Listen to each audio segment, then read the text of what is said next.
सत्संग और प्रोग्राम में बहुत बड़ा अंतर होता है। प्रोग्राम्स में एंटरटेनमेंट मिलता है, सत्संग में केवल एनलाइटनमेंट मिलता है। सत्संग कहने और सुनने को नहीं कहते, सत्संग का मतलब है एसोसिएशन ऑफ ट्रूथ, सत्य के साथ जुड़ना, सत्य को अप्रिशिएट करना, बड़ी सावधानी से बैठना, बड़ी ध्यान से। किसी के प्रधानमंत्री के पास साथ अगर टी हो तो देखो कैसी अदब आ जाती है उसमें। बड़े ध्यान से, बड़े अच्छे कपड़े पहन के, चाय कितनी भी गर्म हो फिर भी सुरुक नहीं करेगा, चाहे जीभ में छाली पड़ जाए उसकी। चीनी मिलाते समय भी चम्मच खनकनी नहीं चाहिए, स्वरूप बिगड़ जाएगा। उसी सावधानी के साथ हम यहां पर सुनने नहीं पीने आए हैं। सुनते समय कितना भी हिलो फर्क नहीं पड़ता, पर पीते समय अगर हिलोगे तो होठ के पास से पानी निकल के आपका कुर्ता खराब कर देगा। ये पीने का विषय। पिबंत ये भगवत आत्मनः सताम कथामृतम श्रवण पुटेषु समृतम। ये सुंदर श्रीमद् भागवत का समायोजन। आज सत्संग समाज की आवश्यकता ही नहीं, अगर कहो कि ऐसी सत्संग, अच्छा विचार, भागवत कथा समाज की आवश्यकता है तो बात बहुत छोटी कर दी। मैं इसको नहीं मानता। ये समाज की आवश्यकता नहीं बल्कि आज समाज के लिए औषधि है, दवाई है, जिसके द्वारा ही श्रेष्ठ विचार हम सबके हृदय में पैदा हो सकते हैं। ये आत्मचिंतन है। सबसे पहले आगे लिखा हुआ है श्रीमद् भागवत। इसका पूरा नाम क्या है? आपने पढ़ा होगा बोर्ड्स में, आपने पढ़ा होगा इनविटेशन कार्ड्स में, और पहले भी शायद सुना होगा, श्रीमद् भागवत।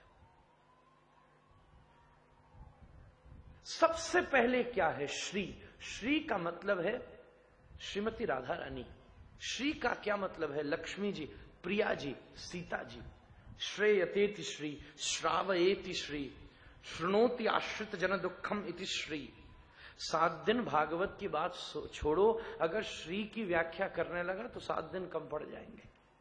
नारद पंचरात्र आगम, नारद भक्ति सूत्रों के भीतर जो श्री की महत्ता की चर्चा हुई है, दैट इज अनलिमिटेड। दूसरा शब्द है मद का। ये मद बड़ी विचित्र चीज है। मद का मतलब होता है सार, essence, just, something in nutshell. मद। पर मद का एक दूसरा फर्क, मद का अर्थ एडिक्शन भी है। किसी को किसी चीज का मद है, किसी को किसी चीज का मद है। कोई जब देखो तब क्रोध में है, जब देखता है सामने वाला कांप जाता है, क्रोध में।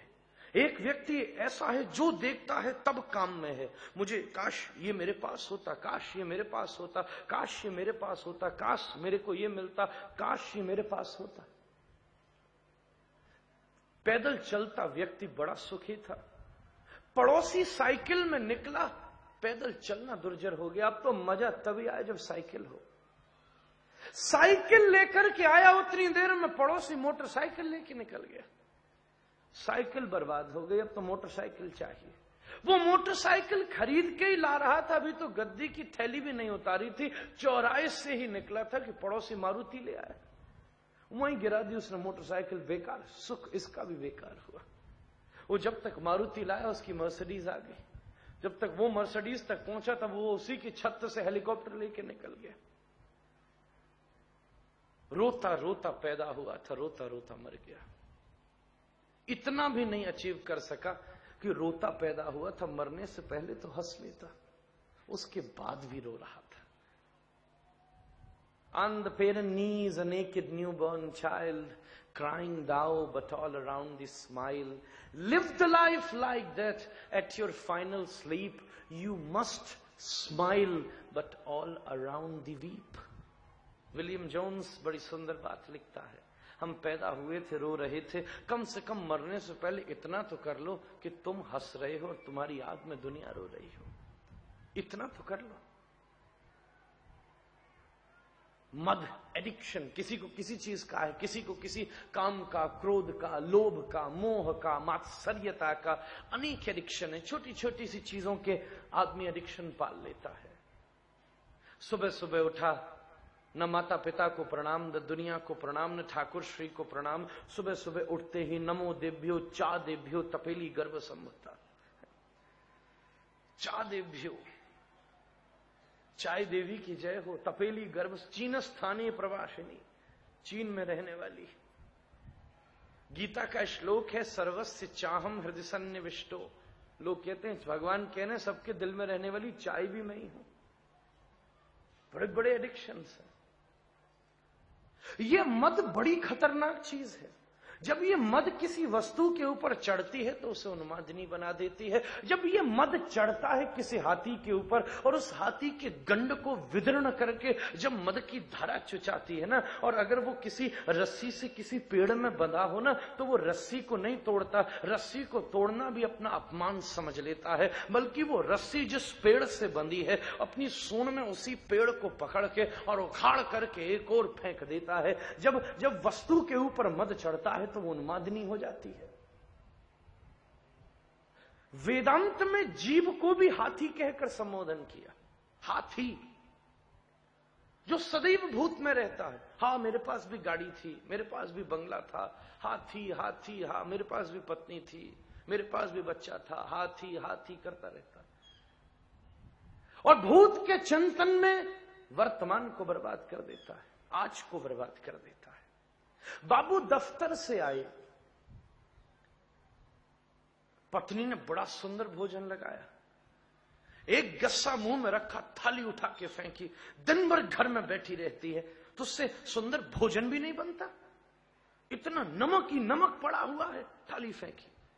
उसने कहा, I'm सॉरी, भूल हो गई, कल से ध्यान रखूंगी। वो भी भारतीय थी इसलिए सॉरी बोल दिया। विदेशन होती कोई तो पहले डिवोर्स की अर्जी लगा दी थी, वहां तो पाना भी इजी। भारतीय थी तो सॉरी बोल गई। दूसरे दिन बाबू फिर दफ्तर से आए, पत्नी ने फिर चर्ब चुष लेह भच्च भोज अम्ल तिक्त कटकसाय मधुर सप्तरस विनिमंजित सुंदर पकवान बनाए और सामने परोसा। एक गस्सा मुंह में रखा, फिर थाली उठा के फेंकी। आज पत्नी बोली, बाबू आज तो मैंने पहले ही माता पिता को खिला दिया था, आस पड़ोसियों को खिला दिया था, बच्चों को, सब ने मेरे भोजन की अति प्रशंसा करी, मैंने भी एक एक गस्सा खा के चख लिया था, इट वॉज वेरी नाइस, सब ने बहुत प्रशंसा करी। आज भोजन में क्या परेशानी थी? बाबू बोला, आज तो भोजन अच्छा था पर मैंने इसलिए फेंका, तू मुझे ये बता तूने कल ऐसा क्यों नहीं बनाया था? कल के चिंतन ने आज के सामने रखी हुई थाली को बर्बाद कर दिया। कल के विचार ने आज के सुख को बिल्कुल दूषित और कलुषित कर दिया। गतासून गतासूंश्च नानु सोचन्ति पंडिता। जो बीती हुई और आगामी की चिंता नहीं करता और इस समय स्थित रहता है, भूत भविष्य के चिंतन में समय को बर्बाद नहीं करता। पास्ट इज हिस्ट्री, भूत तो इतिहास हो गया, and the future is mystery. भविष्य एक मिस्ट्री है, मिस्टीरियस है, पर वर्तमान ही वो गॉड गिफ्ट है, वो प्रेजेंट ही वो गॉड्स प्रेजेंट है जो आपको जीने के लिए प्रयुक्त हुआ है। ये बात मैंने इसलिए कही क्योंकि मेरी ये परिश्रम, आप सबका ये परिश्रम तब सफल होगा जब आप यहां होगे। मेरी बात दोबारा से सुनना, ये प्रयास तब सफल होगा जब आप यहां होगे। अब आप कौन हो इस बात का निर्णय करना बड़ा कठिन है। शरीर तो है पर अगर मन नहीं है, शरीर तो है पर अगर विवेचना नहीं है, शरीर है अगर आत्मवृत्ति नहीं है, तो यहां बैठना बेकार है, बैठती नहीं। कथा भी सुन रहे हैं और मोबाइल भी हैंडल कर रहे हैं। मेरी नजर पड़ते सिर ऊपर हो जाता है, नजर हटते ही ईमेल्स शुरू हो जाते। तद्वृत्ति का समायोजन जीवन में बहुत आवश्यक है। एक जगह उपस्थिति,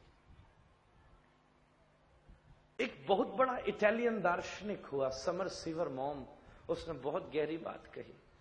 इस दुनिया में सफल व्यक्ति वो है, उससे किसी ने प्रश्न किया सबसे महत्वपूर्ण समय कौन सा है? जो चल रहा है। और सबसे महत्वपूर्ण व्यक्ति कौन सा है? जो उसके सामने बैठा हुआ है।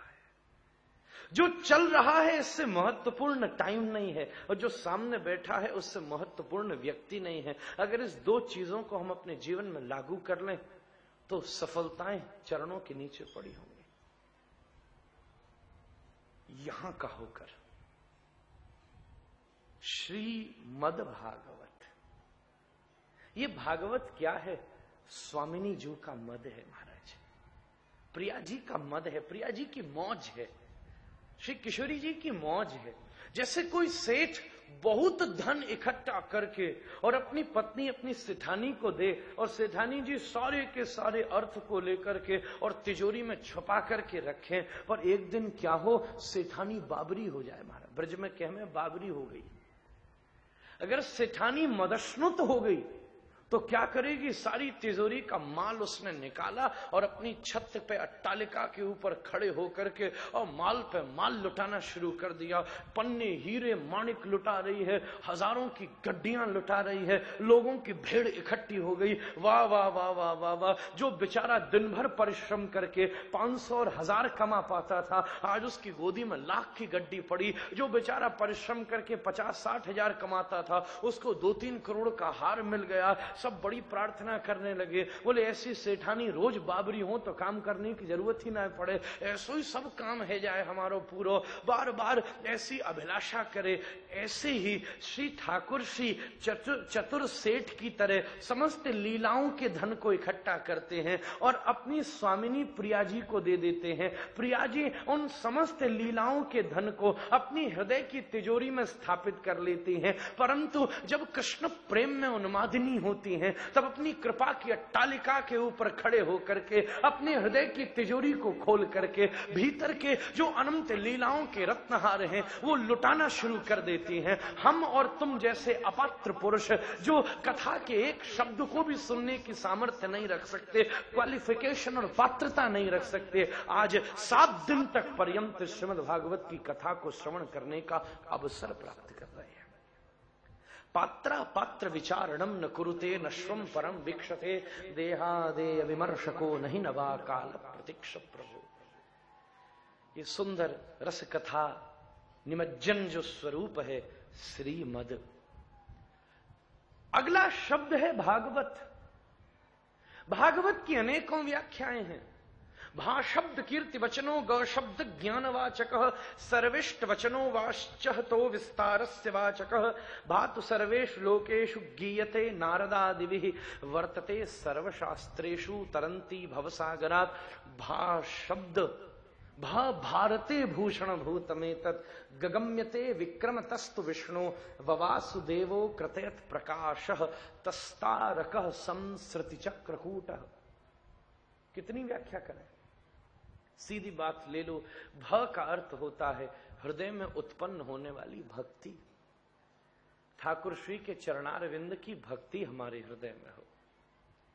भक्ति का मतलब क्या है? हम फलाने मंदिर हो आए, हम फलानी आरती करे आए, हम फलानी चीज चढ़ाए आए ना, इस सब का भक्ति से कोई लेना देना नहीं है। ये भक्ति का कृत, this is not the devotion, this is the devotional activity. And there is a vast difference between devotion and the devotional activity. मंदिर तो रावण भी जाता था, पूजा वो भी हमसे अच्छी करता था, हम माला फूल चढ़ाते हैं वो गर्दन काट के चढ़ा देता था। पर 9 लाख साल हो गए इस कथा को, आज तक एक व्यक्ति का नाम रावण नहीं रखा गया। हर व्यक्ति का नाम राम है, सबके आगे राम लगा हुआ है। लाखों मिलेंगे राम वाले। शायद तपस्याओं में रावण राम से भी आगे होगा, शायद जप तप में रावण राम से भी आगे होगा, पर एक व्यक्ति का नाम रावण नहीं रखा गया। और राम हर चौथे का नाम होता है। एक डिवोशन है, एक डिवोशनल एक्टिविटी है। हम मंदिर तो जा रहे हैं, पर मंदिर जाने के पीछे एकमात्र उद्देश्य है तो हमारी कामनाएं हैं। ये मिलेगा, ये खोएगा, ये आएगा, मंदिर कम है, व्यापार ज्यादा है। आदमी 2 रुपया चढ़ाता है और 2 लाख मांग लेता है। ठाकुर ये करना, वो करना, ये देना, वो देना। 2 रुपया चढ़ाया और 2 करोड़ मांग लिया। व्यापार भी इतना बेकार। भगवान भी कहते हैं यार ये रुपया तू चरणों में चढ़ा दे, तेरा फूल 2 रुपए का फूल ला और 2 करोड़ मांग लिए, पैरों में डाल दे फूल, मैं ये फूल नहीं उठा सकता। ऐसे 10-20 फूल रोज उठाना शुरू कर दिए तो बैकुंठ भी नीलामियत पे आ जाएगा। स्थिति क्या है? बड़ी विचित्र बात है। वो वाला हनुमान जी का मंदिर, वो वाली देवी जी, वो 100 किलोमीटर दूर, अब उसके बीच में 36 हनुमान मंदिर पड़े, सब बेकार है, वही अच्छे हैं। ये अच्छा ना, इसका धर्म से कोई लेना देना नहीं है। मैं स्पष्टवाची हूं, इसलिए मेरी बात डाइजेस्ट करना बहुत लोगों के लिए करना पड़ता है, क्योंकि वो स्पष्ट होती है, जैसी दिखती है वैसे ही होती है, काल्पनिक कुछ नहीं है। भक्ति की विशेषता ये नहीं है कि तुम भगवान के पास जाओ। एक भक्त भगवान के पास नहीं गया। भक्ति का संदर्भ अपनी उत्तीर्णता पर तब पहुंचता है जब भक्त भगवान के पास नहीं जाता, भगवान भक्त के दरवाजे पर खड़ा होता है। प्रहलाद नहीं गया किसी तीर्थ पर, नृसिंह आकर सामने खड़े हो गए।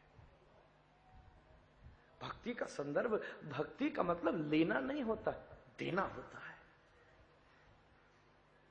प्रेम का संदर्भ लुटाना है।